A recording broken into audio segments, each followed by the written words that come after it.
making this house a home. House of Cards. But yeah, eventually we have to go into town to do some recon, though. I think that was the general consensus last time. We'll pick up from there. It's still night. This is chapter 2. Session 3, I think? I'll have to go back and look. I posted the links to, session 3, session 2, and episode 2 and 3 were posted in this chat channel for the video footage. All right, so it is still nighttime. You guys are still waiting to figure out if these guys are going to come and attack, whatnot. The night goes uneventful. We'll say Damien wasn't here the last session. We'll say he was out gathering intel. I was in that session. I bought the house. Yeah, but I think we played another session after that. I think No, were you there? No, we skipped it. Okay. Yeah, we skipped. All right. That was last week. I'm caught up to date. We just ended up talking about politics all night. All right. I don't remember that. I remember talking about books, and then I pieced out when y'all got into politics. There was politics, there was George Carlin, there was Shadowrun, there was all kinds of things involved. Oh, yeah, we're not doing... By the way, I did research a good bit this week. We're not doing Shadowrun. I looked at 6. I looked at... It would be awesome. It would be awesome, and I would be glad to run it. I looked at 3, I looked at 5, I looked at 6. 3 would probably be the one that is easy enough for us to learn, but it would take me, if I wanted to build like a cyberpunk that was decked out in cyberware, it would take me probably a good 7 or 8 hours just to build the character. Yeah. It's pretty heavy. If we're going to do it, I'll be glad to do it, but that's going to be a thing where we all say, you know what? We're kind of sick of D&D. We've been doing it forever. We've gone through all the campaigns. We want something different, and we want something different for a while. And we're going to commit to something. We're going to take 2 or 3, 4, 5 game sessions and commit to learning a new system just to have another something in our back pocket. That's how we would have to learn it. Because it's massive. I've got something for you. I might have brought it up last time. I'm not sure. There's a game that I come across. It's called 10 Candles. And I have to do some more research on this. I don't know if I mentioned it. Does that sound familiar to you? I've never heard of it. No idea. And this is something I probably want to do once we get set up at the property. Basically what it is you get a dice 6 for every candle. You start off with 10 candles. And you put the candles on the table in a circle. Okay? When it's your turn, you roll all 10 die if you're starting out. And if you get a 6, more than likely you will, you get to tell a story. Now, what I don't understand, I still have to do some reading. I don't know if it's a story you get to make up or if it's a story that actually happened to you or if it's a story you choose out of a book. Like I said, I'll have to do more research on it. However, if you do not get a 6, you pass your dice to the person on your left and you blow out a candle. Then you take away a die. So now you got 9 dice and you got 9 candles. And you keep going, go around the table until basically you don't have any candles left or dice. And I guess it gets harder and harder. And I believe it's supposed to be like a spooky, kind of like kind of like sitting around a campfire telling spooky stories and shit. That sounds like something we would have made up in high school. Is it a role-playing game? It could vary, but yeah, actually it is. But I think it's more storytelling. Kind of falls in the storytelling. Kind of like vampires and Werewolf by what was it? White Wolf. Oh yeah. Aggie, did you ever? I'll tell you what I was interested in since Cyberpunk or Shadowrun's probably off the table. Aggie, did you research Cthulhu at all? That might be a good, an easier one for us to do one-offs or something if somebody's sick. Oh yeah, no, Brad. I already kind of started planning out a character a little bit. I mean, I'm gonna have to get used to the dice rules, but I'm still getting used to D&D dice rules. So I feel like it's not gonna be that different of an experience. Is it like pretty rules heavy? Is it a hard game to learn, or is it relatively quick and clean? Pretty easy to learn. I've got a bunch of the books. Okay. Yeah, That might be a better alternative right now than Shadowrun then. well, Definitely plus, worth trying. But however, I've heard a lot of people say it's a really great concept, but the game sucks. And I guess one of the concepts is where there's a chance of becoming insane. Well, that's the point of Cthulhu.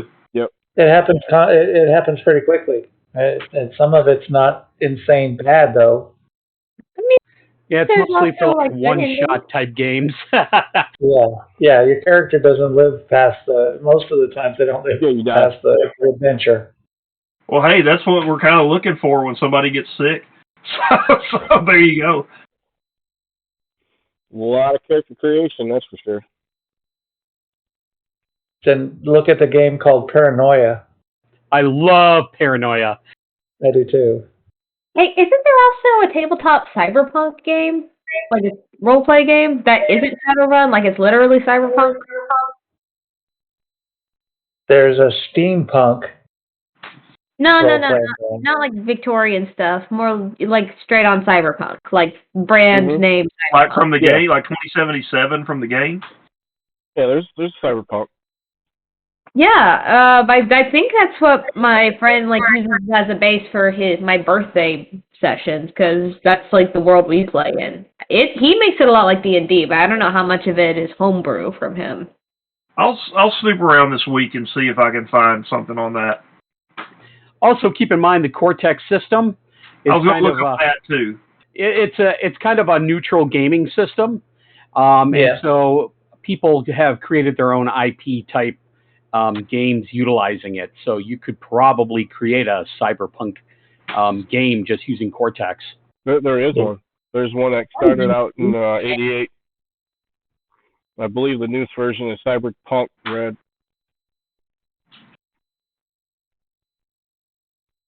You know, the one that I would say is if you want to do cyberpunk in a very easy way, Risk. Risk. RIFTS. Yeah, Rift. Yeah. Yep. I'm It's, unfamiliar. I'm going to have to research all this stuff. Risk I'm not as big of a nerd as you guys are. Is it a Palladium? Is that Palladium? Is Risk? Oh, I don't remember. I don't either. It's a D20 game system though, and it's a lot like D&D. There's a few things different, like you can actually use a shield to block, or you can do a dodge maneuver.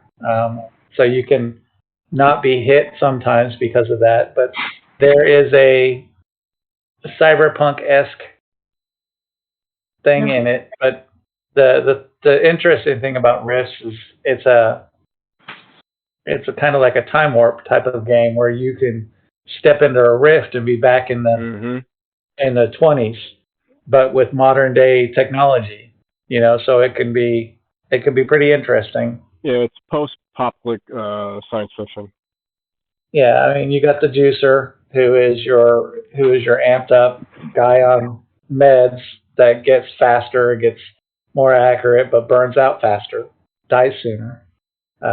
You have your warlocks and things like that too, but then you have your straight technologists that can pilot mechs. It's on Earth, like the golden boy. So your world actually is doing time travel. I'm playing an old MacGyver character. I digested 50% of that. That sounds mostly fun. Yeah, Rifts was fun. You know, we got tired back in the 70s and 80s when I was playing D&D most. We got tired of playing just straight up D&D, and we wanted to play something that actually made a little bit more sense combat-wise. You know, you have a shield, but you can't block with it. It just is part of your armor class. What?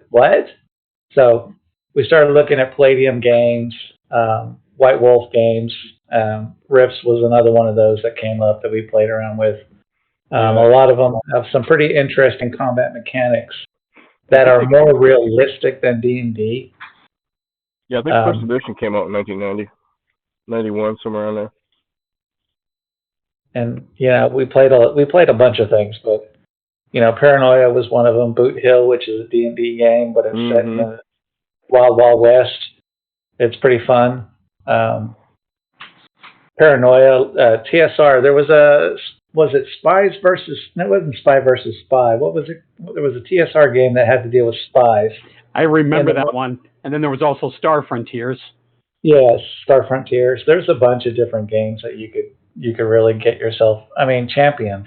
You want to play a role, a Marvel-esque type of. Yeah, Champions was fun, but it's like Shadowrun in that it was very math heavy. Yeah. I think the game you were thinking of, Dave, is Top Secret. Top Secret, that's it. Yes. I think that was a fun game. Played the hell out of Top Secret a lot. I got interested in all those games at the same time. I discovered the game The Creature That Ate Sheboygan. I don't know that one. I mean, I know Sheboygan, but I don't know the game. That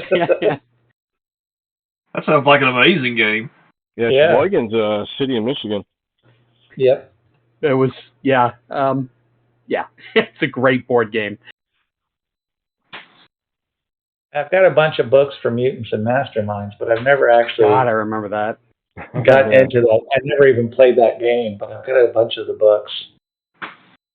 So, I mean, it's supposed to be like a Champions Light, but I don't know that for a fact.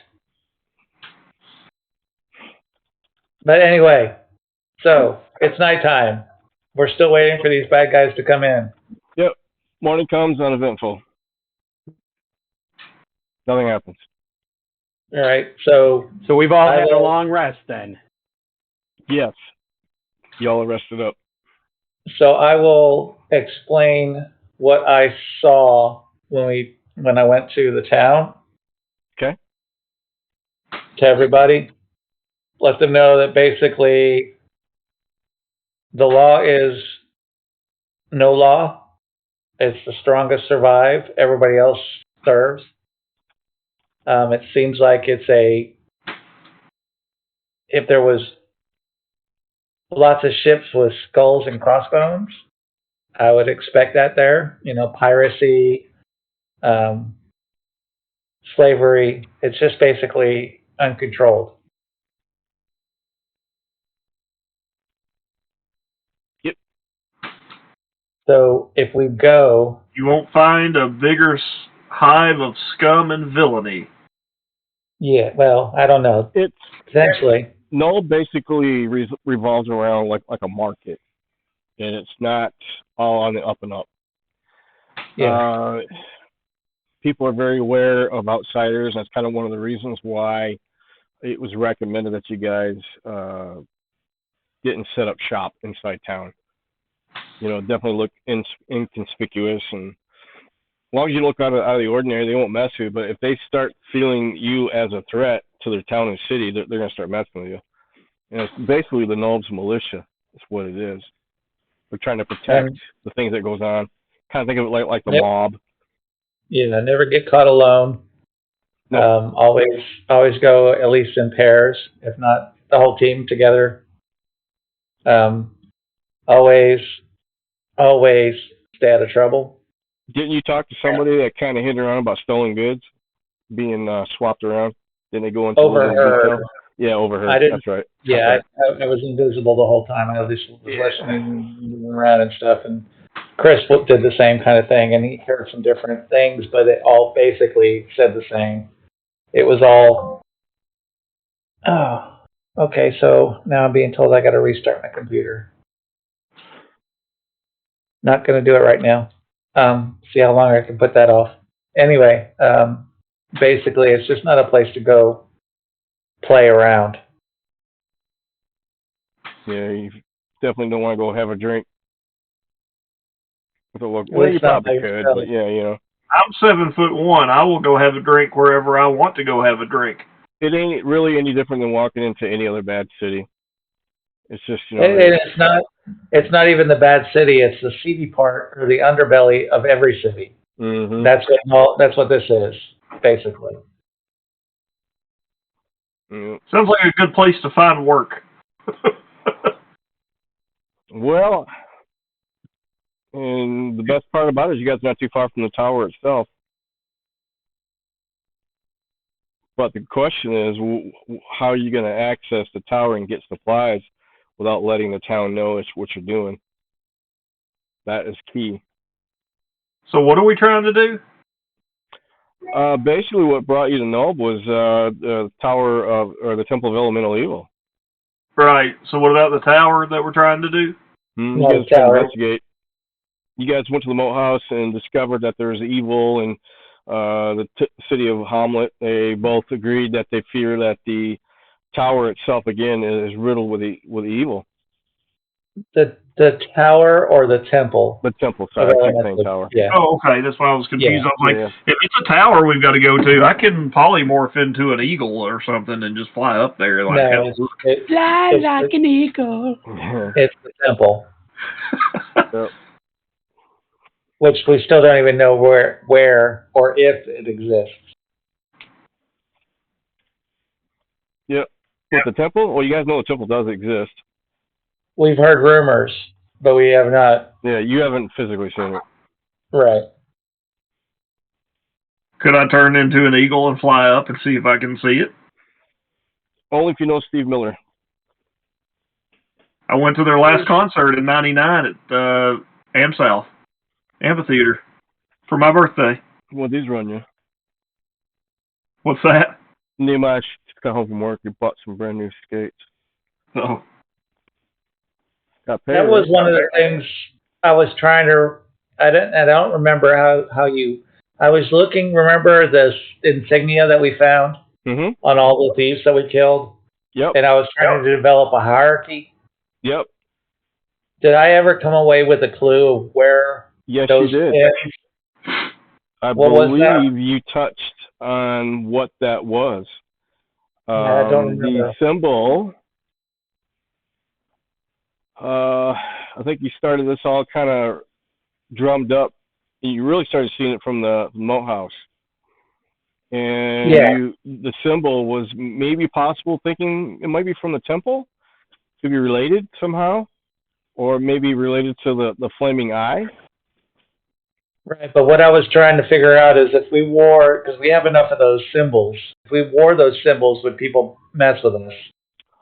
You may and you may not. That's what I was trying to determine the last time I was doing recon in the city as well. Yeah, you don't know. I think you did find. Didn't you find some markings somewhere that was similar? They were similar, but they were different. Yeah, I couldn't tell in the hierarchy whether or not the symbol was higher, and I think that was actually the guards people that I had that conversation with were wearing some kind of symbol. Yeah.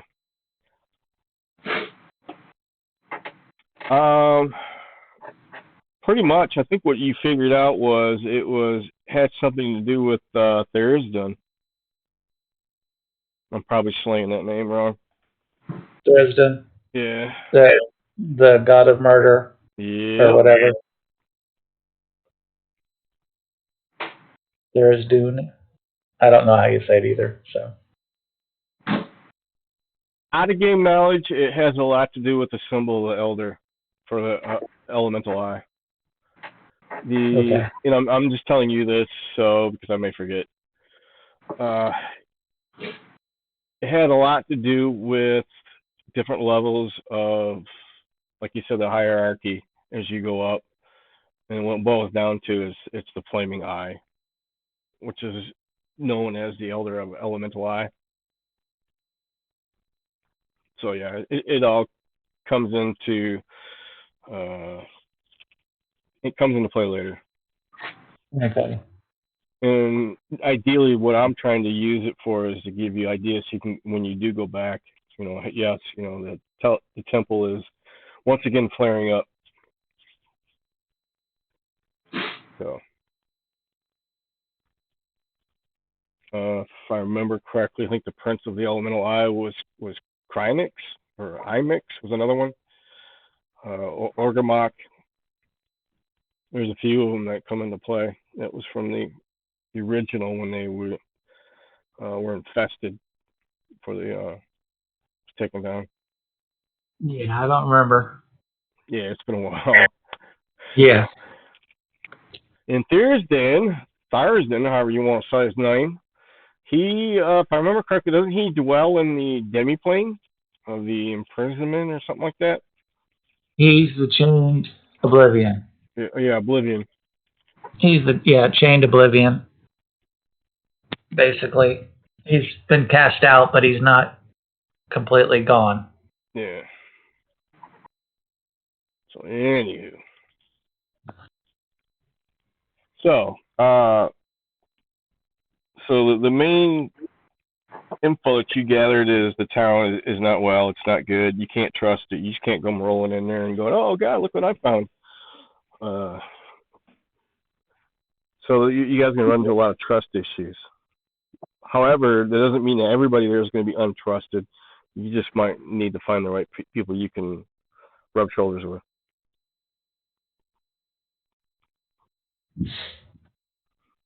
Now, the question is, do you go back into the town and investigate, look around, do some more poking, or you guys head straight to the temple? Well, we don't even know where the temple is at this point. Well, it's got a name. We just need to find the town of elemental evil. And yeah, then it's no secret. Temple will be there.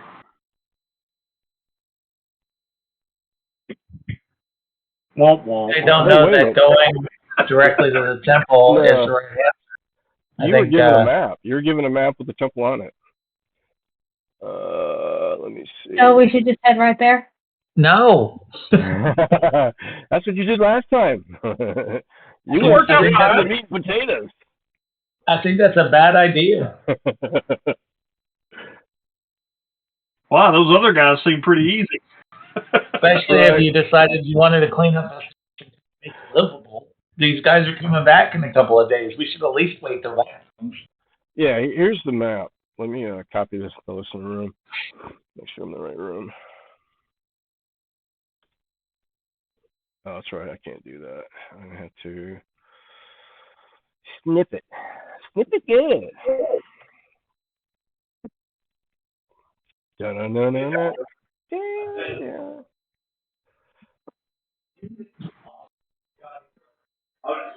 There you go.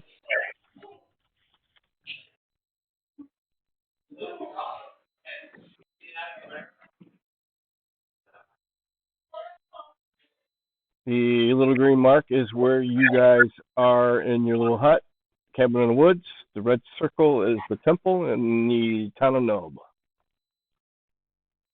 I believe this is the map that you was given from Candlekeep.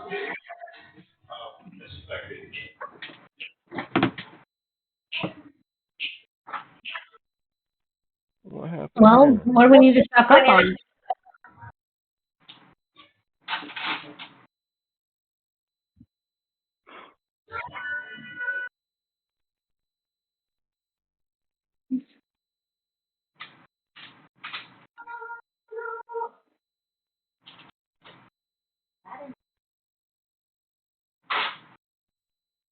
Hello? So. Hello? Hello? Hello? Hello? Hello? Hello? Oh, hello? Sorry, guys. I'm having Wi-Fi issues, so I'm sometimes jumping in and out. I just wanted to make sure I was still there. Sound like you're at a bar. If you're hearing burlesque, it's coming from my house. Sorry, they're watching it out there. The movie Burlesque. Where are you playing D&D? In my bedroom. But I went out. I decided to go get a glass of bourbon, so I went out there and I left the door cracked, unfortunately. And so, Burlesque, the movie Burlesque with Cher and Christina Aguilera is on out there. Oh, yeah. Where are you playing D&D? Oh. I'm out in the garage on the bench. What? Burger's cold out here. So, is the Temple of Elemental Evil denoted by the evil lurks here? Or Or did you say it was this little green speck that's like a stone's throw from the cottage? The green speck is actually the cabin. Okay. The red circle is actually the tower. Oh, okay. The temple. Which is just south of the town. Yeah, it's on the other side of the river. Well, what if we just scout it out? Like we make a rule. We don't go in. We're what's going on. Ellie, you never listen, or Aggie, you never listen to the rules. Oh, we'll just peek in the window.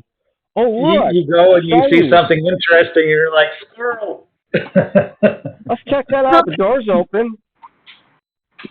Let's go look in this room while we're here. The front door says welcome. Yeah. This has been played out famously, too. We're just going to check the door out. Yeah, just open the door. Well, it's dark. We can't see anything in. Well, we'll camp here. Oh, look, a giant squid monster that chases us into the mines of Moria and destroys the door. Great. By the way, the door had nice knockers. We had to try them. What movie was that? For the door knockers come alive? Oh, that was Labyrinth. Yeah, Labyrinth. That just so reminded me of when I was like 18, we were playing the module against the Giants. And it was the Giants fold. And my character, I said out loud, I go up and knock on the door. Yeah. And my DM said, okay, that's what you did. And I was like, wait, no. And he's like, wait, you said it. It happened. You took your hand off the pawn. Oh, checkmate. Shit. Yeah. And I was playing a dwarf. No. Anyway. Yeah. Speaking of which, I am not happy with the new dwarf designs from Amazon. Where are the beards? She should have a lush lady beard, and I am very mad about it. I haven't seen it. Vanity Fair just released like new pictures from the sets and stuff. They got like a young Elrond, some of the. I think they have like a Galadriel, but she's in armor. I mean, it looked cool overall, but I just kind of. Dwarf women always have facial hair, and I was just very used to that, and now I'm kind of mad that it's not there. Oh, yeah, dwarfs, it doesn't matter whether you're male or female, you've got a beard. Did you see the dwarf girl in Witcher Season 2? I don't remember a dwarf girl. I remember she had a beard. She had a beard. She was flirting with Jaskier. Yep. Oh, in the bar. Oh, I do remember that now. It was mentioned in the books. Oh, yes, here. It is early morning, and there's a rap at the door. Who is in the cabin? Oh, I would be sleeping. Oh, I was sleeping outside. Did they sneak past me? Where you at? I was watching the trail. You were watching the main trail coming in from the line of the river, and you saw him walk right up to the cabin and knock on the door. Well, So when they would come walking by, I would stand up and kind of look screaming like an alarm. So you stopped before they knocked on the door? I probably wouldn't let him to the door. Okay. So you let him to the door? No, I would be in between him and the door. Okay. I'm a guard. He tells you he's looking for beauty. I have a telegram for beauty. I just kind of growl and motion for him to wait. Like, just point my finger and just at the ground and be like, he knows, like, wait right there, and I'll go knock on the door. Are you delivering pizza? Or are you Land Shark? Are you asking him that? I'll go to the door. Yes, I'm outside. You're delivering pizza? I have not ever slept inside that house. I've been outside in a tent the whole time. I'm awake. I'll answer the door. I mean, if you're awake. And by the way, he tells you it's not pizza. It's not delivery. It's DiGiorno. Aim on, lady. Womp, womp, That's right. womp. It was Candygram. That's right. And then it was, Graham. I didn't order pizza. Candygram. All right, if Beauty's still asleep, I'll answer the door. So, hi, Shep. What's up? Oh, hello.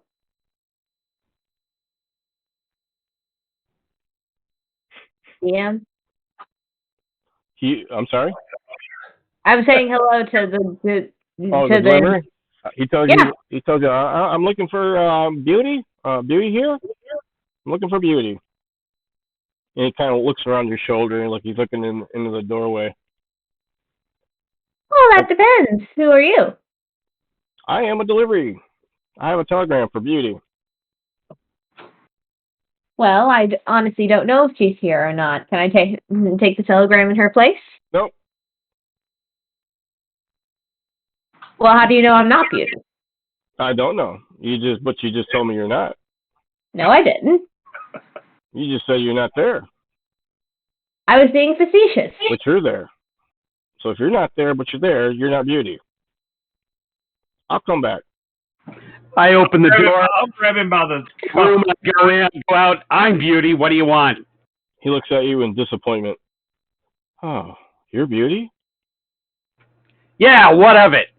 He hands you a letter and thank you and walks away. I open the letter. It is a letter letting you know that your friend, Starn Red Wolfenstein, has passed. And then the letter tells you to go out the back door, take 10 paces to the west, turn, take 10 more paces to the north. You'll find a big rock. Look under rock. Signed. All right. Unknown. I do this. Okay. Are you going to say anything to us, or are you just kind of going to go in like one of those grief trances? Oh no, I'm telling you all. I'm reading it aloud. Oh, I mean, not cool about the death, but cool. Big rock. Let's go find Big Rock. I go around the outside of the building. Careful of the traps. Oh, wait. I have a full cauldron of poison. If we dip our weapons in there, can they be like poisonous or have like a poisonous bonus for like a day or something? Let me look into that. Or at least my arrow tips. Yeah, your arrows, I believe, are didn't you get some, or you got +2 arrows? Yes. I got like a, let's see. But yeah, let me look into poison, and then I'll get back to you on that. Let me write that down. Homework.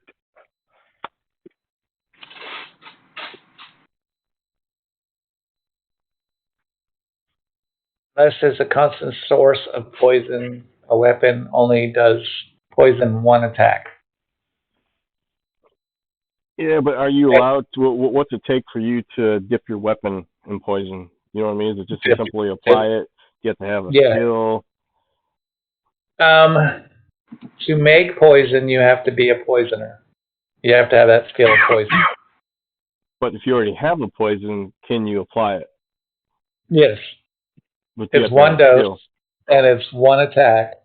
After that attack, your weapon is no longer poisoned. Right. Unless you dose it again. But unless you have something like a dagger of Boon, which has multiple charges on it. I mean, you have to have somebody that has the skill to apply it to your weapon, or can you do it, or it doesn't matter? No, anybody can do it. If you can identify it as poison, you can apply it to your weapon. Anybody can apply it, but you can't create poison unless you have the poison skill. There you go. There's your answer, Aggie. And what to do? It adds poison damage. Does it any more specifications? Yeah, you have to define what the poison is. I think the player's handbook has a couple of different types of poison, and it's different damage and effect. All right, let me based on that. If it's like when we were doing Pathfinder, which was based on D&D, you had to find the poison, which could be like dragon bile or nightshade or whatever, and the means you could either find it, or if you had, you remember a little gnome fella who had the alchemy skill, who in herbalism he would go out, find poisonous stuff and bring it back and make the poisons. And then you have to dose, you basically, it's a one shot, you dose your weapon, you attack, and then if the attack hits, then they're poisoned and they have to save, and if they don't save, then they have whatever the effects are. Yeah, that particular poison. Until you dose it again. Yep. And I think in 5e it's a quick action to dose. So that would be your use of a quick action. It's either a quick action or a move action. I don't remember which. Back then, it basically only thieves could poison, because you had to have, I can't remember the ability, but it was a low level like ninja and thief ability that was like poisoner or something, and like apparently there's a chance if you don't have that feat that you could actually poison yourself with it.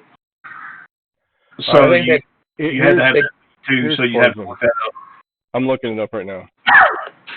All right, Aggie, what you have is basic poison. You have, that's what you have, and here is what it does.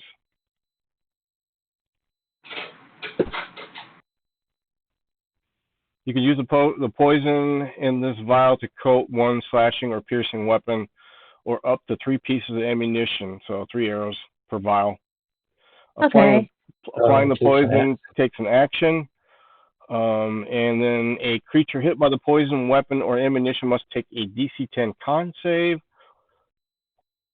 or take 1d4 damage. Once applied, the poison retains for 1 minute. So if you apply it now, it's only good for the next minute. So, okay. And that keeps you from sitting there and loading up on poison shit. You know what I mean? That's actually a good rule. I like that. Yep. No, so, it also looks like you're getting 3 to 1 on your arrows, so that would almost certainly want to use that with a ranged weapon. Yeah, but it's only good for a minute. Yes. If you apply it now, it's only good for the next 60 seconds. What it's doing is what it's doing is making your character apply that weapon during combat using an action. Then you have 1 minute. So if you hold your action for something, you got 1 minute for that poison is done. Yeah. And it's only D4 extra damage, which I don't know that I like that. For giving up an action, you're only getting a D4. I don't know that I like that. Yeah, but doesn't it put you into the poison state? No. Well, let's look at poison. It doesn't say that when you read this. Yeah, you'd almost have to want to use it almost specifically with ranged weapons, because your D4 becomes 3D4 over three attacks. A poison creature has disadvantage on attack rolls and ability checks. So throughout the combat on attack rolls, that creature would have disadvantage. Okay. So you get more than just a 1d4 damage. Okay. That makes sense. And it's a 50-50 chance. Yep. Or is it? When you roll your con save, it's a D10. Well, but it's not straight. If I do the con save, it's going to add in my con bonus. So if I got a plus con bonus, then all I got to do is get a 6. So what monster has a low con? Not many. An undead, which is immune to poison. Right. So that's not very good. Well, I guess I'm going to empty out my water spoon, and I'm going to fill it with the poison from the cauldron. Well, also, too, depends on how you're rolling. There's days, dude, I couldn't roll for shit. Well, so, no matter how high your con is, if you can't roll, you can't roll. Right. So, I mean, it just depends. It's all upon the dice gods. I mean, it could be a good thing, and it's like going to Vegas. You're going to win or not.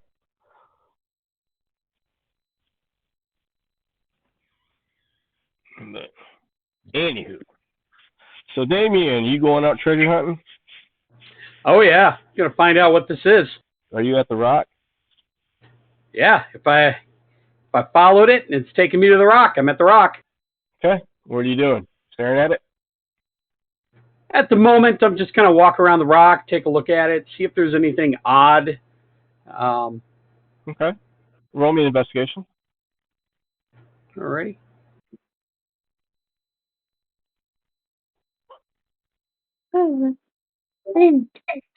7.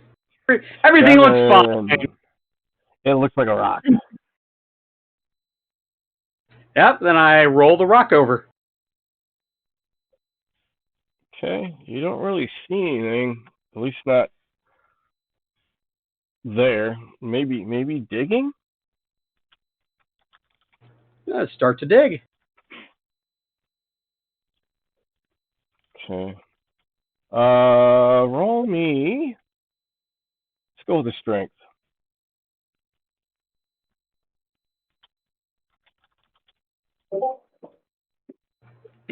15. 15. You spot something that goes clunk.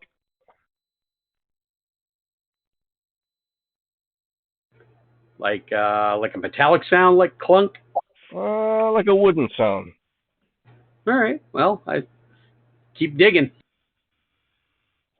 And you definitely see something that looks wood. Round top. See a metallic band that's poking through. Yeah, let's get this thing up out of the ground.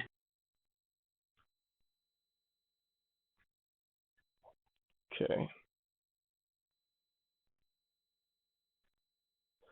You get it out. It's got a lock. Gonna try. Oh, yeah.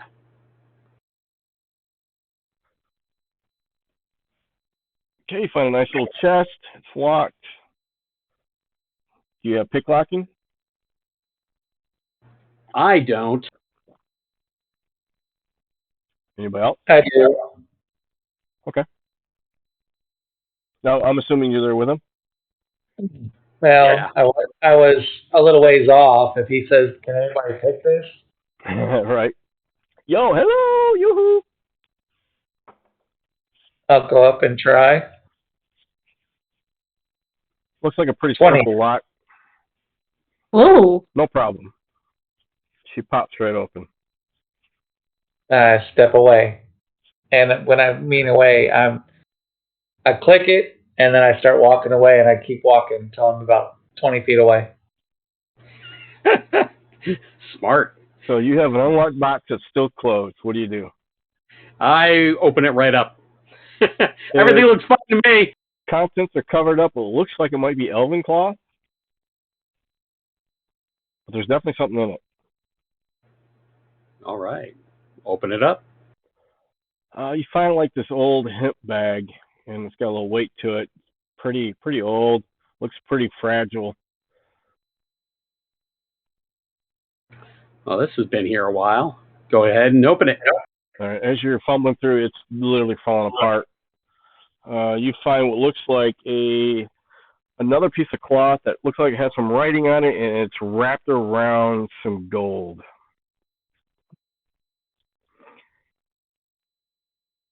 I'm gonna yell at Beauty from where I'm at. I'm gonna like, do you really think he's dead, or was this just a, hey, you might need some help, so here you go. Yeah, that's kind of what I'm thinking. Okay, just curious because this doesn't feel right. Otherwise, Yeah, this has been here like a long time. right, okay, all right.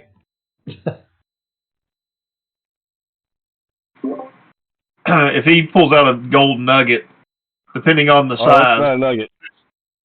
it's like a bar. No. Do you completely unravel it? Oh, yeah, I'm opening this all the way up. All right. This is what you see.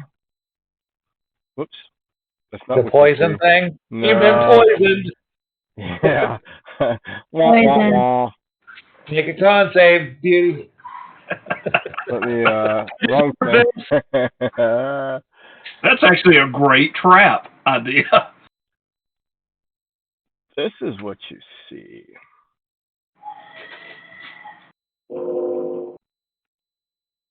See if it'll let me do it this time. There we go. Now, it's read by another note. Do you read the note? Oh, I definitely read the note. All right. The note says, go see Hawken Fisher, merchant in Nulb, signed Shorty. No time for love, Dr. Jones. I'm glad somebody caught that. Yeah, well, that's a different universe, Rod. Well, you guys said you want to mix it up, so we got tired of playing D&D, so. We're time traveling. That's right. No, but you find this golden idol. The note tells you to go see a merchant in Hawkins.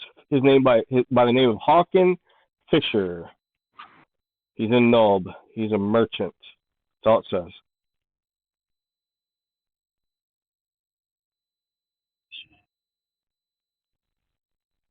Yeah, I've been to this town before. I'm gonna go see. The name rings a bell. In fact, you're almost positive that you actually heard your friend talk about him before. Yeah, I think he talked about this guy before. I don't remember what he said.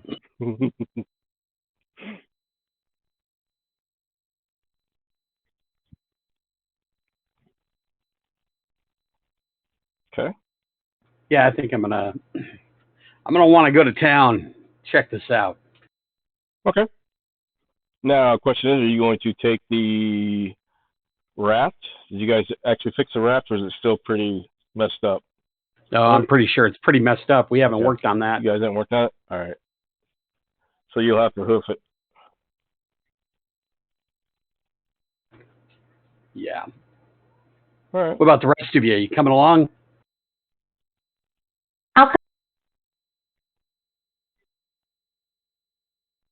Oh, did we ever throw those symbols onto our clothes? Weren't we going to do that? Or where's the chosen going to do that? Yeah, you guys already did it. And you Okay, guys were cool. waiting to see what happened. And the night was uneventful. Nothing happened yet. Yeah, well, cool. Oh, by the way, how far away is the forest from the town? The forest? Yeah, or the woods. It follows all the way up through it on the outskirts.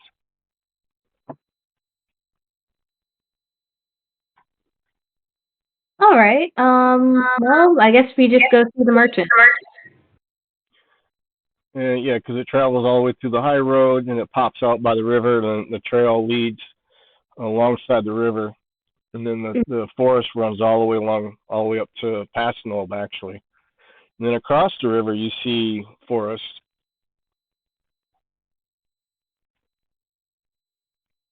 So you got plenty of woods. Is there anything specific you want to do? No, just asking for future reference. Okay. Sure.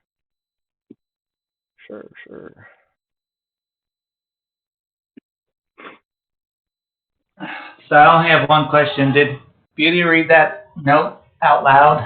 Did we all hear the name? Oh yeah, I read everything to you guys. I'm not keeping anything to myself here. Okay, so was it Night Fisher or was it Hawk? What was it? Hawk Fisher? The name is Hawken Fisher. Hawken. Yep. Okay. All right. This guy right here. Was that a name I heard when I was messing around in the city? I don't believe so. Okay. Just wanted to know if we might have a location identified. Let me see if I can find a picture. I'm still guys, if we wear these scabbards and cloaks and belt buckles that have this symbol on it, indicates that we are of, but I don't know how special. So wearing these symbols might get us in trouble. Yeah, I choose not to wear any of them just in case I'm going as myself. Okay. And I'm fine. I think I'm going to do the same because until I know, I don't know what to do with it.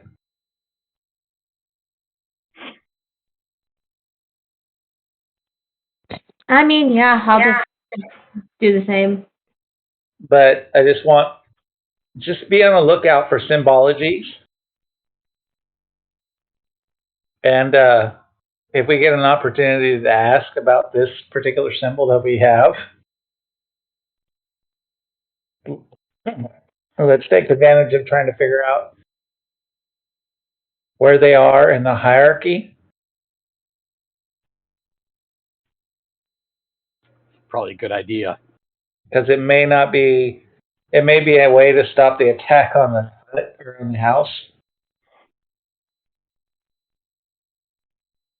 But don't you think if we were that important, somebody would have said something to us last night? Like we would have had at least one brown noser of some kind? We weren't showing the symbol either, though. No. So those guys that came and threatened to come back never saw it. And they were a part of the militia, if I'm not mistaken. They were. And they had a certain symbol, but it wasn't the same as ours. Mm-mm. So I don't know whether we're like special forces or someone to be killed on sight.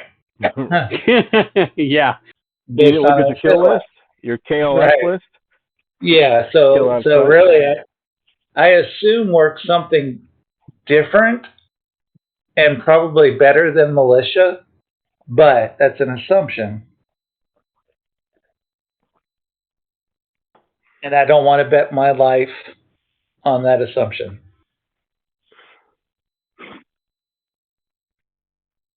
So if this Hawk and Fisher guy is somebody that we can actually talk to and be free about conversations, we may want to try and figure it out with him.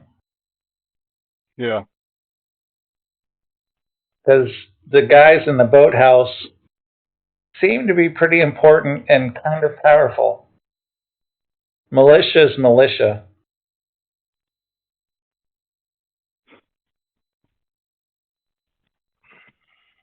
But militia is also local.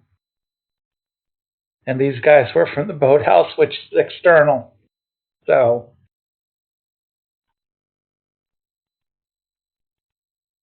everybody understand what I'm saying?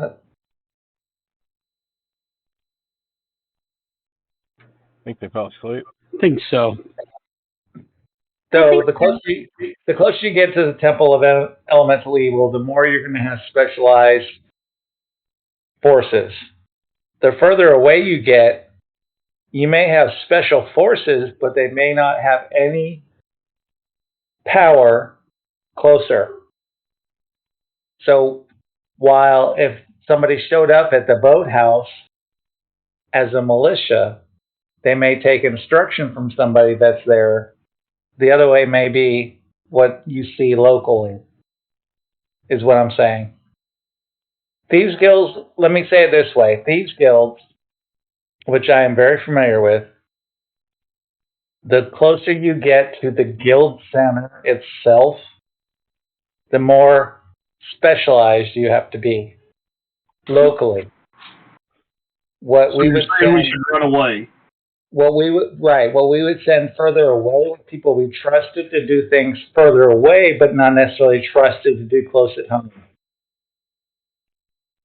So the question is what we have, the symbology that we have, one of those that are trusted to do things further away, but not trusted at home, or are they trusted at home to do higher things and trusted to do further away? Or are they, the other way around?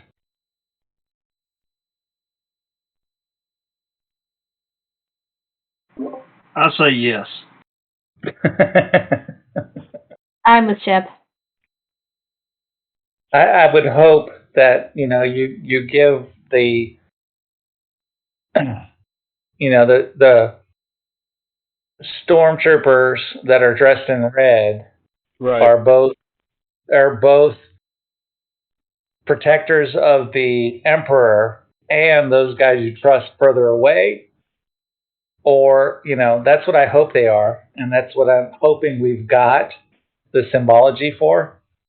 Not the guys that we don't trust you closely because we don't know who you are, but we'll send you against the bad guys out there somewhere. That's where I'm at. Sounds like a good spot. Says Star-Lord. Do you understand what I'm saying? I do. Damien, if you're a criminal organization, you're going to keep your brothers close. You're going to keep the friends of your brothers close but farther away. And you're going to give them you're going to give them a symbology that says, I kind of trust you, but I don't trust you within the family. He's not quite the 33rd Mason. Yeah.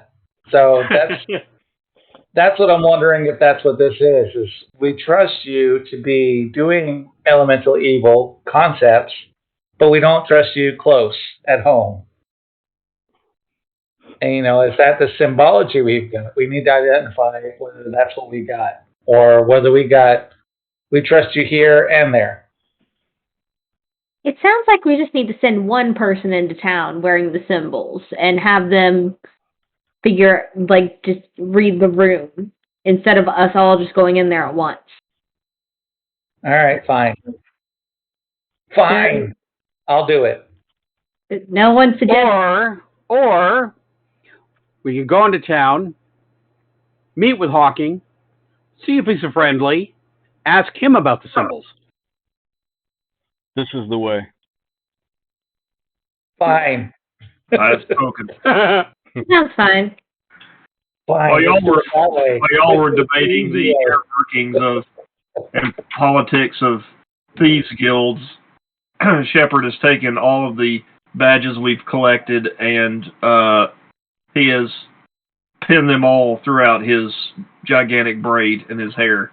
Next to his earpieces. Reflecting ears. He's got a giant braid, so he's just put them all so like bounties. Aww. So now you're gonna have to take them away from a 7'1" half orc if you want your badges back. It's not a problem. I can do it.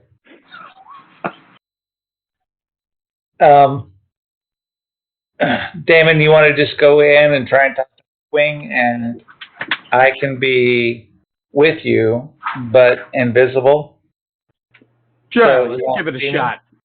I'll come with it. Yeah, that's right. Aggie, you got a ring of invisibility as well, right? Yep. All right. Shepard, you got any way to go invisible? No. All right. Unless I'm a bird or something. Yeah, you got that spell, don't you? For invisibility. It's called the 5 Knuckle Punch.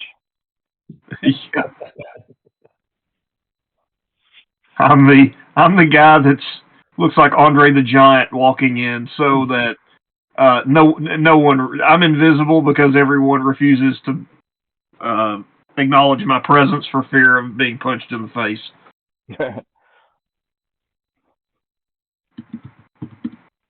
All right, so I don't know what John's gonna do. I'm following Damien or Beauty. Yep, and I'm heading into the town. Yep. Cat's putting on my ring of invisibility and following. And I'm doing both the Cloak of Eventide and the Ring of Invisibility, which gives me an advantage on stealth checks. So, Rod, if I need to roll a stealth check, let me know. And Yes, go ahead. And whoever's stealthing, go ahead and roll a stealth check. Add your modifiers or anything that you have to help you out. There we go. How about a 21? 21, you are definitely snap invisible. 24. 24, you disappeared like the wind. Nice. Anyone else? Chris is the only other one that has the invisibility ring, I believe. Okay. Sounds like, fuck it, I'll glow green. I don't care. I guess I'm not. So while Shepard is walking and pulling off those markers. Hey, Shepard, you seem like you're walking on rice paper, Danielson. So everybody thinks they're invisible. Some of you really are, and some of you not. Okay, so you guys going to town? Yep, I'm walking right in, head held high. Nobody's paying attention to you. Everything's cool. You cross the bridge. You get into town. Let's see. Too late, John. I stole them all. Whoops.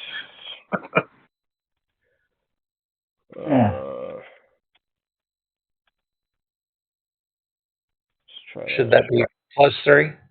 Yeah, well, +4 actually. Yep, no issues, man. They look at you, they nod, almost like they know you. Kind of give you a nod, and so you're gonna go see Hawkins. You kind of remember where he's at. Do you ask anybody, or are you just gonna look around for the merchants? Because there's merchants everywhere. Yeah, I'm just gonna go around talking to merchants, and I'm not gonna flat out ask for Hawking right away. Okay. I'm just gonna be, kind of just shop around, see what I can see so far. All right. I'm gonna whisper in his ear, "We're looking for a dwarf." Based on, I'm saying that based on the image. Yeah, no, it's he's definitely a dwarf. Would I know? I guess. I don't think you would, unless. All right, then I don't say anything. I saw his picture on a program called Discord. He's a dwarf. Wink, wink. Yeah, he's a dwarf, dude. Look for a dwarf. No, I don't say anything to Beauty. Keep it moving. I'm going to use one of my Ranger spell slots to cast Primeval Awareness. See if there's anything weird going on for about a mile. You gonna cast what? Primeval Awareness, just like a Ranger spell. Okay. So you're looking for evil? Yeah. Apparitions, celestials, dragons. It's like beings, and undead. Whatever's available. Okay. Yep, you cast it, and it's lit up like a Christmas tree. Can I tell what the difference is? Like, is there any dragons? Evil. Yep, there's evil everywhere. Just evil, or is there any kind of like celestial, dragon, fae? You're getting elementals, undead, everything. Wait, in other words, it's not going to pinpoint anything directly. You're going to pick up. Your spidey senses are going to go off all over the place. You're like a radar detector going down an interstate with state cops all lined up. Beep, beep, beep, beep, beep, beep.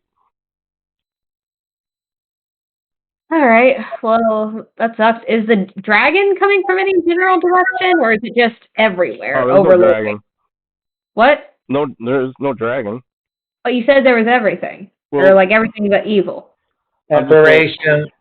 Right. So, Rod, read what it says: aberrations, dragons, elementals, fae, beings, and undead. Just evil. No, nothing like that. Okay. Then she's not getting anything. No. All right, cool. She's not a paladin that detects evils. That's what I was thinking. She was just looking for evil in general. That's the reason why I was going off like a radar. No, she's sensing the presence of certain types of. Yeah, nothing. Bads. All right. Yeah, So nothing of that everything nature. seems copacetic to her. Yes. Or at least Right. everything seems My human. bad. Or humanoid. Alright, I'm just gonna walk on casually. Okay. Yeah, I'm going to look, basically, I'm going to look for merchants who specialize in rare items, Okay. much like the idol that I found. Sure. Have you showed it to anybody? I didn't catch that. Have you showed it to anybody? No, I haven't showed it to anybody Okay. at all. No, I'm just kind of looking around for somebody who might deal with those kind of artifacts. Sure. They point you down to a old merchant down at the end of this road here, and his name is, I think, Hawkin. Much obliged. Keep walking off that direction. Okay. You make about 3 or 4 buildings down. You see some tents. See like stuff that's been rolled out of a building, and people looking on a table, looking at items, and just beyond that, you find a building that's got a little sign out. Goods and sold here or something like that. Kind of go in and, just kind of peruse and look for the proprietor at the same time. He looked like he went into a consignment shop, a little bit of everything. Obviously, stuff that's been used. Every now and then, you find something that looks new, tinkers and just different little things and idols and stuff made out of porcelain. You see stone, just different little odds, trinkets. See an old little dwarf sitting behind a counter, smoking a pipe. Has his back turned to you. He kind of lifts his head as you came in to acknowledge somebody came in, and he looked back down at it. Looks like he's reading a book, some literature. Ah, what kind of book you reading there? He turns and looks and says, "Ah, welcome. Reading? Book? Oh, yes, book. I'm reading some stories on excavating old property." Interesting read? Yeah, it's okay. Little dry. A little dry. And he Well, puffs out some smoke from his pipe. my name is Rohiro. You can call me Beauty. And you are? Hey, I'm Hawkin. Do I know you? No, but we have a mutual friend. Oh, we do, eh? Who might that be? I look around. Is there anybody else in the shop? No. I pull out the idol. Just kind of set it in front of him. His eyes light up. My gosh, I haven't seen that in ages. Where'd you get it? Our mutual friend sent it to me. He sent it to you? But that old son of a bitch buried in his backyard. Yeah. Well, where's our old friend? Well, he's kind of moving on in the world. I've got his property now. Oh, excellent, excellent. So what can I do for you? Well, his letter sent this basically to you. I'm supposed to talk to you, so I need to know more about this, why he would have sent me to you. I see. So this place of moving on, is our friend deceased? Well, they say he is, but I don't think he is. Well, if you're here speaking to me, holding this, he's deceased. All right, so what can I do for you? I'm assuming you're going to pick up where he left off? Well, that depends. What did he leave off? What's this about exactly? That damn temple. I think there's treasures in there.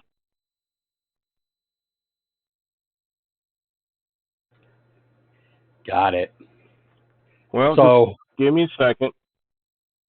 He goes into a curtain, kind of closes like a makeshift door, separates the back room. You hear clinking and clunking and all kinds of noise. And then all of a sudden you hear this grunting, something dragging. You hear it dragging on the floor. need some help? I've got it right here. Just give me a second. I whisper to Damien, or Beauty, ask him about the symbols that we have. And then he comes through the curtain. He's dragging his big bag and sticking out of the bag. You can see where it's tied up. They couldn't quite close it, and you see a handle of some sort hanging out. He drags it over to your feet, and there you go. What is this? It's yours now. All right. Got a question for you, if I may. Been seeing some symbols around town. Yeah, And say, let's go, Brandon. I described the symbols themselves. My God, son, put that down. You're not showing it to anybody, are you? No, I'm just describing it because I don't have one of the symbols. Oh, I'm sorry. I thought you were showing me the symbol. Nah. All right, I back up. My God, son, don't repeat that. Okay, what is it? What does it mean? Bad juju. More specifically? Part of the Temple of the Elemental. Evil dwells. There's them. Bad juju. So what are we talking about? Cultists? Very deep. It runs deep. Hierarchy. Keep it down. Don't let people around here hear you. How would people react exactly if this were shown about? Well, you don't want the attention, that's for sure. Hey, I'll be right back, guys. All right.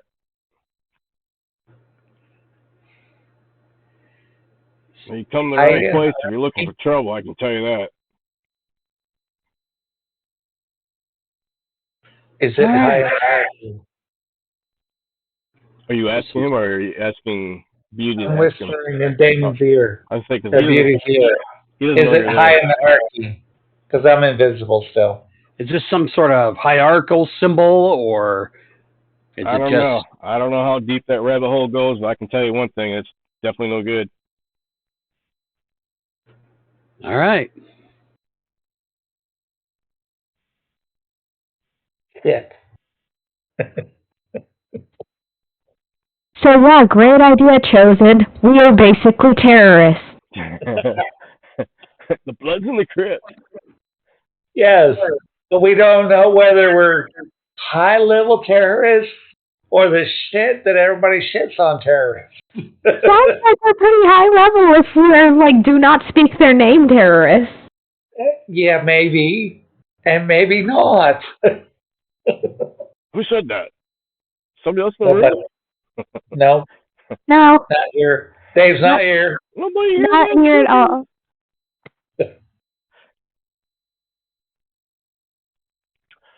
He tells you that the information that you seek is probably inside the temple. Be aware that it's evil dwells. The boys are back in town. Beauty, ask if there's anything we should do outside of the temple before we attack the temple. Yeah, is there anything we should be ready for? Be ready for? To be prepared for? Well, you can always make out your will. No shit, Sherlock. I say that out loud. He looks around. What? That's not the question, damn it. The question was, should we worry about anything or should we just go after the frickin' temple? Dumbass. Okay, now that we're blowing our cover, I'm going to pick up the golden statue and I'm just going to go, woo! So you guys gonna show yourself? I don't know. Is that showing myself, or can I be invisible when I at least begin that? Yeah, you haven't done an actual attack, so you'd still be invisible, picking something up, going woo. Yep. Well, he definitely has some questions now. He raises his eyebrows. Says, "Who's your friends?" They're my party. They're my associates. We're Well, not let me friends. tell you We're this. They're a foes. friend of Hey, yours. beauty, it doesn't matter who we are. The question is, what the hell is the next step? Instead of beating around the damn bush, Hawken, what was the next step? To what? What is the question? What are you looking for? You keep telling us, or you keep saying, the temple. Is that the next step? The information you seek is in the temple. Beware, this is your only safe haven. Do not speak a word of the temple, of you going there, or any of that nature. Don't even mention my name. So you are a house of reprise. He lifts a cloth of something that you can see bulging until he lifts it up. You can see all kinds of different trinkets and stuff that came from a temple.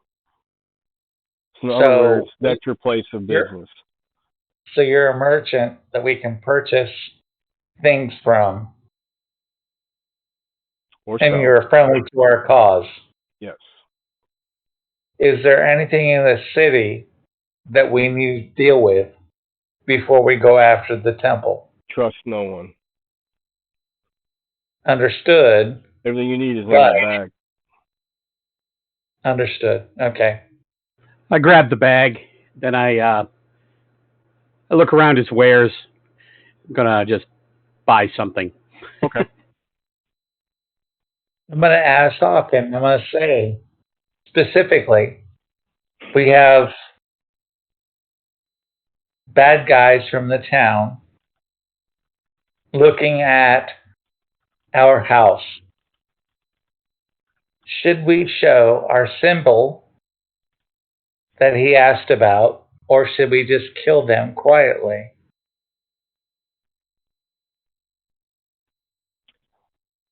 So you're talking about discreetly killing the whatever you find inside the temple? Is that what you're asking him? No, Rod. So I'm asking, should we show the symbols to the militia, or should we kill the militia when they show up? Oh, militia. Yeah. I would not show the militia anything. So should we just kill them quietly or ignore them? Don't get caught. That doesn't help. Don't be caught. He's trying to give you information without giving you information. Yeah, I get it. I think we need to ixnay the Imbalist J that's on the All's way pretty quickly. Like, my God, don't these people get it? Yeah, but the problem, Damien, is these guys are going to come to the house. And they're going to see all these symbols. Right. So the question is, do we kill them when they come to the house, or do we let them live and just go on our business?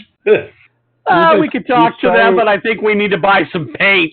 He's trying to tell you, use your own discretion. He's telling you that the militia is bad, so he's not going to come out and tell you to go ahead and it's okay to kill these guys, because last thing he wants is a shot being raised by militia, because he's telling people to go ahead and slit their throat or something. You know what I mean? So he's trying to tell you, but not tell you. He doesn't want to be involved. And I understand that, but the question is, if we show our symbology, will the militia leave us the fuck alone, or do we have to kill them? Is where I'm trying to get to. The militia see the symbol. If you're flashing the gang signs and the symbols to the militia, you're in trouble. All right, so kill their asses quietly. Maybe. Or just be like, yeah, we bought this house and we're going to fix the barge and be fishermen. We're going to fucking own it, and if you mess with us, we're going to kill more of you. that come out here to find out who we are. Hi, Damien, there's your purchase. He tells you 10 silver. Excellent. Nice purchase. Sell only trinkets. Excellent. I assume at this point we're heading all back to the house. Yeah, carrying the bag and my new little skeleton That bag on a is pretty toilet heavy. trinket. Yeah, I'm very, very strong. Okay, excellent. No problem. You kind of throw it on top of your shoulder, and Hawken looks at you like, holy shit. Because he struggled. He struggled getting that bag out. Do you even look in it yet? Oh, no. Nope. Okay. I'm going to look at it back at the house. Okay. In the privacy of our quarters. Excellent. All right, is there anything else you guys can do in town? When we get back to our house, I'm going to cast Detect Magic on the bag. Detect magic on the bag? Nothing Yep. magical. Nothing really pops up. All right. I'm going to say to Beauty, there's nothing magical about the bag. Go ahead. And I open it up. You unravel the rope that's got it cinched up tight around the handle sticking out, and you find a bunch of excavating tools, shovels, pickaxes, different types of tools, thieves' tools. So whoever needs thieves' tools, roll a die 6.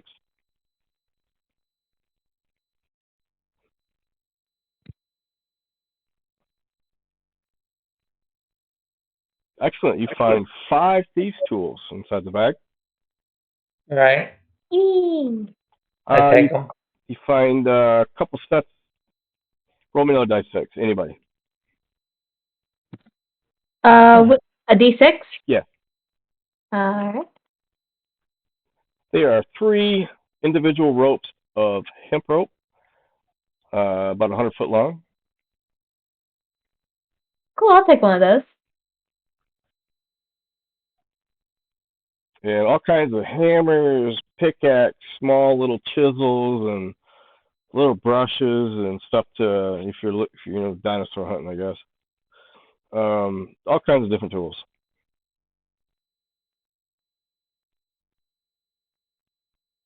If you don't have a handy haversack, you might not have these tools already loaded.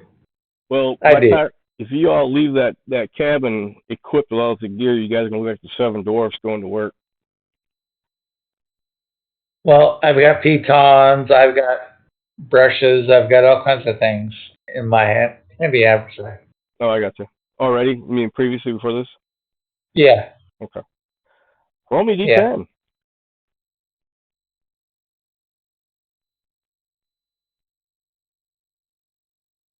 Yeah. Four potions of healing. Nice. Now that probably should have came up magical, if I'm not mistaken. Yeah, it I probably didn't would have. think about that. Yeah. Sorry, I lied. So I already have 2. So if anybody wants to take 4, or 2 on like John and 2 on Damien or Aggie, that's fine. Did the tanks? I probably won't need them as much. Damon? Sure. John? I'll take one of them. Sorry, I'm back. No Somebody problem. pushed somebody else off the couch, and now we're having chaos in my house. So You pushed somebody off the Damon? couch? I should. Thank you. I'm about to. Are you Canadian? John, take 2 potions of healing, John. Okay. Damon, take 2 potions of healing. Okay.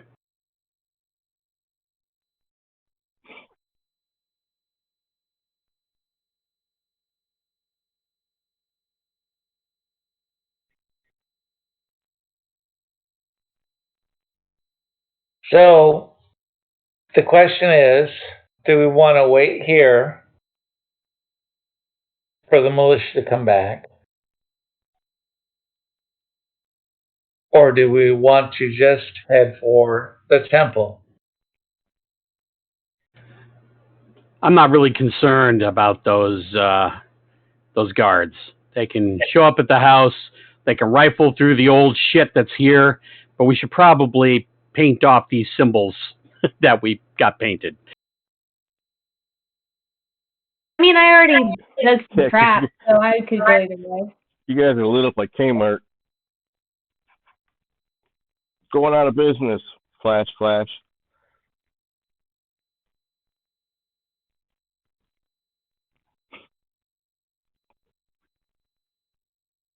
Yeah, And I'm fine with just removing the symbols, leaving the traps. I don't care about killing any of these bastards. Yeah, I'm not too concerned. We can just go to the temple. you guys definitely, if you come across any militia and you guys are advertising symbolism, you better make sure that they don't leave that premise. Yeah, that's why I'm like, we probably want to get that off the walls. Yeah. So I think the answer is we'll remove the symbology and leave this basically as a hut with no owner other than beauty, and then we'll move on to the temple. Sounds like a plan. Sounds good. Now, this is something that you guys want to wait for Chris? Oh, yeah, actually, we should probably wait for Chris before we take on the main thing. We can definitely role play for a little bit tonight, and then I wouldn't mind not canceling, closing out a little bit early. And then hopefully Chris will be available, then you guys can take on the temple. Yeah. Yeah, that's fair. Okay. I know, Damien, you said you were hurting. Did you want to jump off early? Yeah, I do. Because I injured myself badly today. I'm actually in a lot of pain. You poor thing. So are you good for another 9-10 minutes or so? Yeah, I'm good. That's probably what I was looking at. What'd you do? Well, I did the correct thing by lifting with my legs. Yeah. And then I took the this large box and I put it on my shoulder, and I walked to the UPS store, and I just felt like a muscle pulling my back. So yeah. So it was in place. I was holding it correctly and still injured myself. No. If it was in place and everything was correct, then you wouldn't have hurt yourself. So you twisted, or you looked down and looked to the left or right, and that did it. Yep, that's all it takes. That's all it takes at my age. When I was in television, I herniated my L4, L5 at 26 years old, lifting 4-aught cable on my shoulder into a roadie cage, and it's never been the same since. Here's the thing, John. I looked to the left. I was squatting, looked to the left, picked up a can of green beans. Mm-hmm. And I went to try and put them on the shelf to the right, and then I ended up on the floor for 3 hours going. Okay, I'm gonna tell you a really, really good one. This is the nerdiest injury that's ever occurred. But do you remember that board game that was with all of the minis and the tiles that came out from Hasbro back maybe 10 plus years ago? Yeah, it was called Dungeon Command. No, but it was Hero Quest. Hero Quest. That was it. Hero Quest. Back out. Hero Quest. Back out. They just re-released it. I've got a lot of Hero Quest. I was playing with it on the ground with the kids, and somehow I tore the meniscus in my left knee and had to have surgery. Damn. Never. And Damon, the one thing I figured out with my life is never look down. Ever. And rotate right to left, because when you're looking down and you're rotating, you put so much stress on your L5, L6. Even if you're not bending or lifting a whole lot of weight, that you can spend 3 hours on the floor, barely able to breathe. I had to have surgery. Yeah. You should have told the doctor. Yeah. I wouldn't have No, told him you were I playing gave it. Hero Quest. I would have told the doctor you were playing Yeah. Twister with the wife. Yeah. And you Never look down and left and twist left to right. That's how Never. a couple of years ago, when Pex got injured for the season and couldn't play goalie for the Preds, that's what happened. They were like, well, he herniated a disc in his back, and everybody's like, well, how did he do it? Was he stopping a shot? They're like, no, he was out of his pads. Practice was over. He'd been over to pick up a Gatorade. Yeah, seriously. And he looked down. Herniated his disc. Yeah. Never look down. Never look down at our age. Look level. Keep your chin up. If you look down, you're screwed. That's what I found. I'm always herniating or hurting something. If when I squat, I bring my chin down to my chest. Never bring your chin down. Aggie, you're young. You're young, and this doesn't necessarily impact you yet. But think of that. When you're I don't know. squatting, I may yeah, have a when you're rib. yeah, when you squat and you bend your knees, never bring your chin down to your chest. That's the first time and the last time you'll hurt yourself. Noted. See, Lord. once you herniate a disc, you learn to always lift properly. And then once you learn to always lift properly, you realize, oh my God, I'm going to be 40 this year. So even when I lift properly, I've shattered both of my knees. So you just stop lifting anything entirely for the rest of your life. So you have 2 children, and then your son turns 8, and you make him lift everything. Yes, absolutely. That's why when I was a kid and I was like 12 and my dad said mow the yard, I was like, why? It's because my knew. You don't understand that yet. No, you don't. But he knew that if he mowed the yard and looked down to the left, he was done. And he was in traction for a month. Oh, getting old sucks. Yes, it does. It does. So, Aggie, don't get old. But don't die young either, because that's not fun either. You're not giving me very many options there, man. Just trying to be honest. I mean, fair. I've already kind of figured out that it's only getting worse from here. Yeah, it does. Yay. Old age sucks. You can still roll D20s with arthritis, though. Yes, you can. Even with a broken wrist. Yep. Oh, yeah. Let's talk about Rod getting the attack dealer on a motorcycle. That was a story. That was a story. I was on huh? You didn't even get to eat the asshole. I bought a motorcycle, and I literally was that's when gas went like $4 a gallon, and I had that old '72 Chevy pickup that got like 2 miles a gallon. And I was driving back and forth from Smyrna to Brentwood, and I got a funny story to tell you about that old truck too. Man, it was a hoopty. So I ended up buying this motorcycle and ended up driving this motorcycle for, God, I don't know, 2 years. Kept getting run off the road by other people, ended up cutting the baffles out, making more noise and wearing flashier clothes to be seen, and managed to dodge everything except for Mother Nature. And that bitch side blasted my ass. I never even saw her.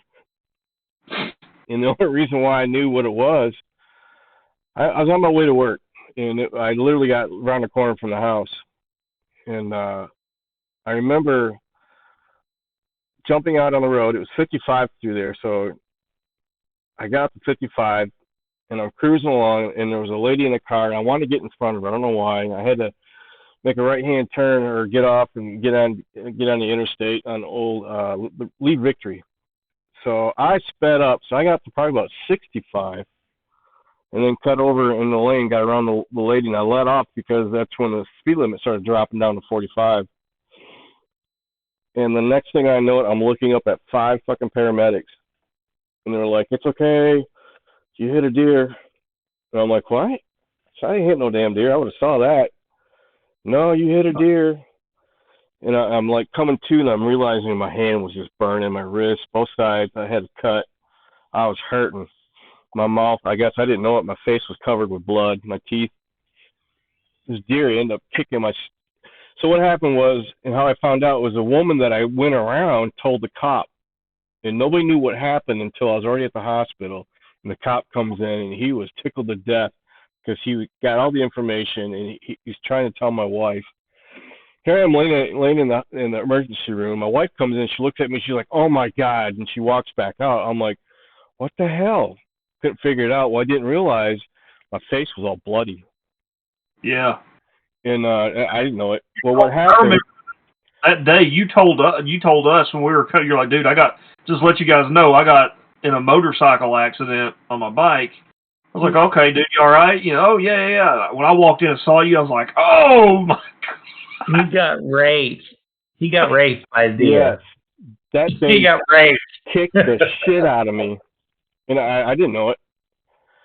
So apparently, from what I understand, from what the cop said, that the woman said, as I was cutting back over into the lane, the deer was traveling across, and the deer hit me in the rear. He caught my coat, and my coat, I had a leather jacket, it had body armor in it, but I had this belt that wrapped around and I used to buckle it up, and I had armor on my pants. I wore because it was in December and it was like 60 degrees. And I normally wore a half helmet, and for whatever reason, Sarah talked me into wearing my full face helmet. So I'm like, "Okay, whatever." So I threw my full face helmet on. Thank God.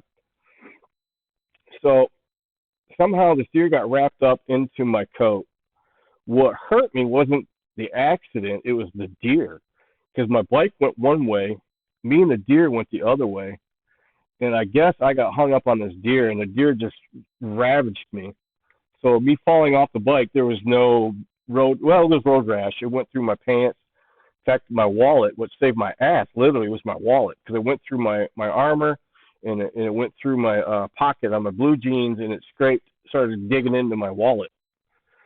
And if my wallet wasn't there, I probably have strawberries on my butt cheek. But so, anyways, this deer just literally beat the shit out of me. I had a hoof mark. I shit you not, underneath my left eye, where he had hit me so bad that it went through the compression, went through my face shield. And if it wasn't for my face shield, I probably would have had a fractured cheekbone or something. Ass kick. I mean, he kicked my ass. I had a broken nose or a fractured nose. I had a big old hoof print on my underneath my eye. I had two black eyes. My mouth was swollen where I had either bit my lip or hit my lip or something. And that's what was bleeding was my mouth. And because I remember the paramedic asking me, "Do you have all your teeth?" I'm thinking, "Do I have all my teeth? What are you, a fucking dentist?" And so I'm like, okay. So I'm searching around looking and see, I think my teeth are here. And it was awful, dude. And then they put me in this big ass sponge of Lego. They had my arm, and what happened? I ended up with a steel plate in my wrist. My other wrist was slit. We think it was from the shield on my bike. We're not sure. It was lacerated, and it was a trip.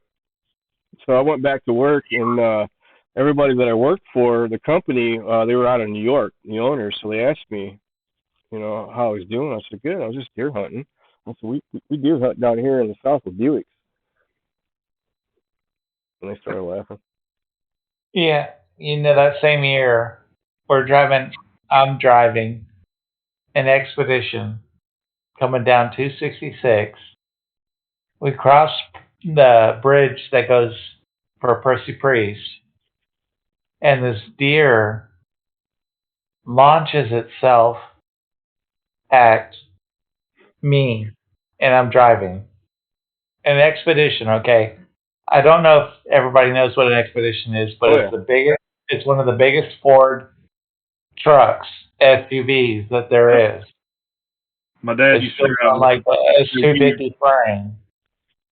This deer launched itself off a ledge that was about the same height as the expedition.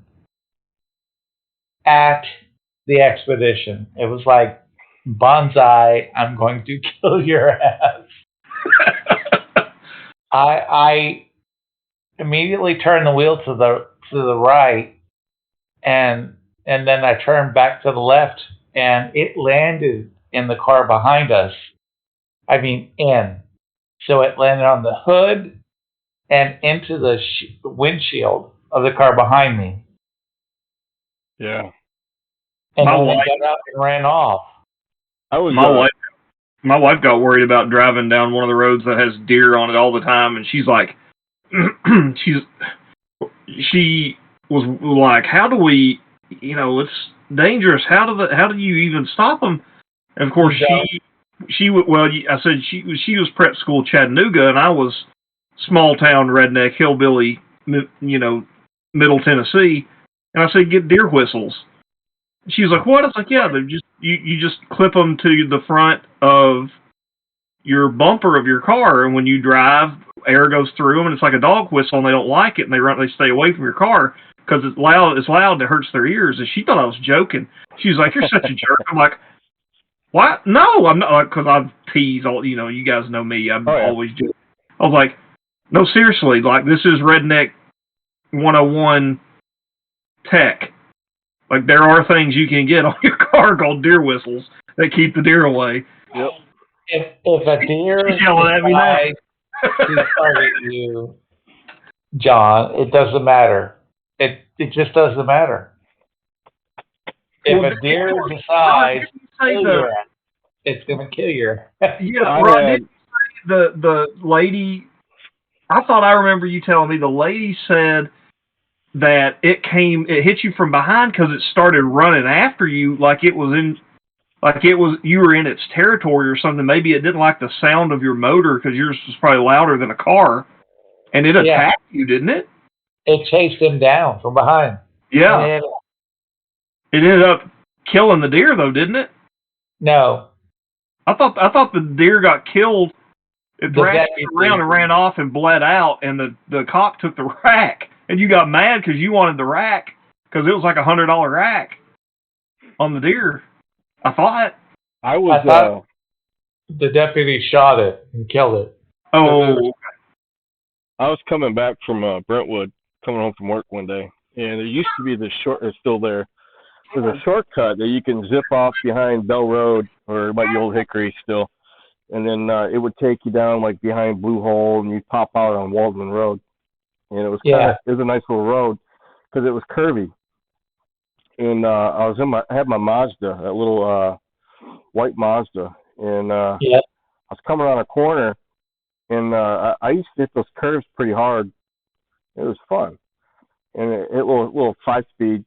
I was downshifting, and coming around a corner, and all of a sudden this deer, there was a bunch of them. Apparently, when I come around, only 3 of them or whatever had already crossed. But this last deer was coming across. He leaped over my hood of my car. I mean, just leaped. I couldn't believe it.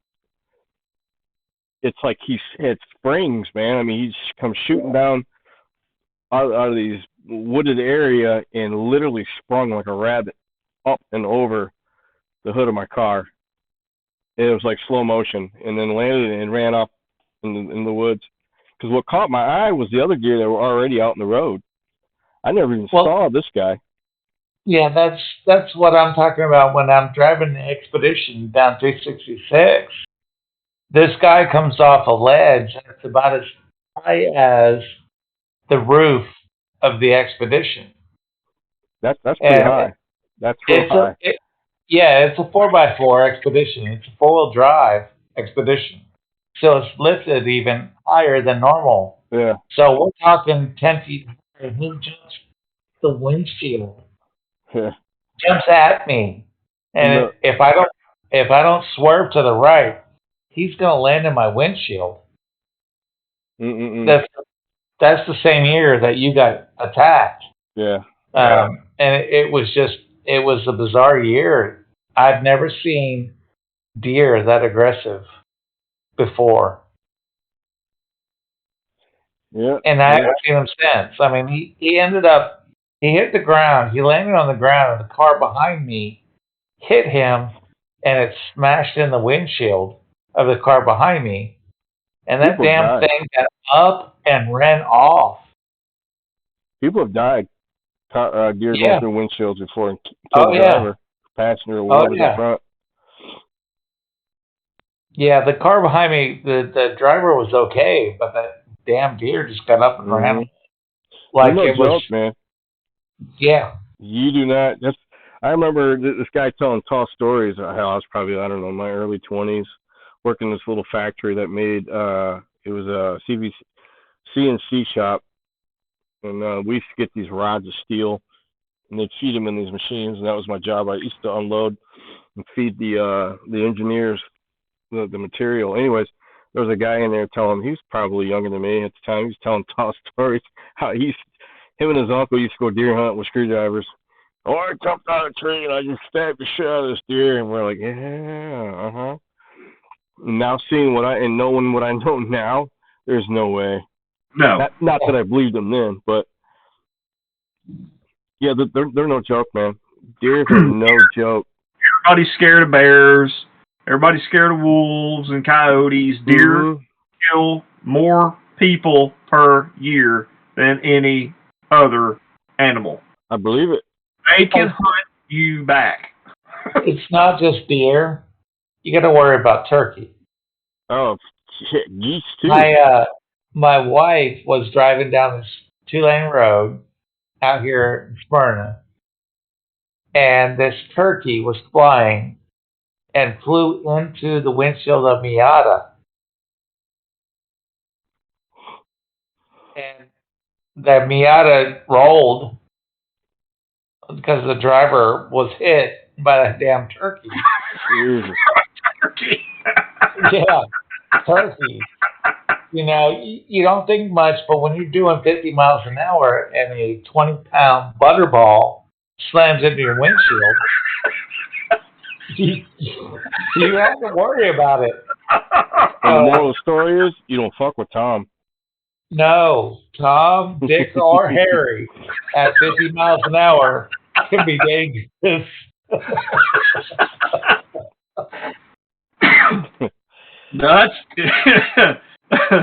That's more like some Tommy Boy stuff right there.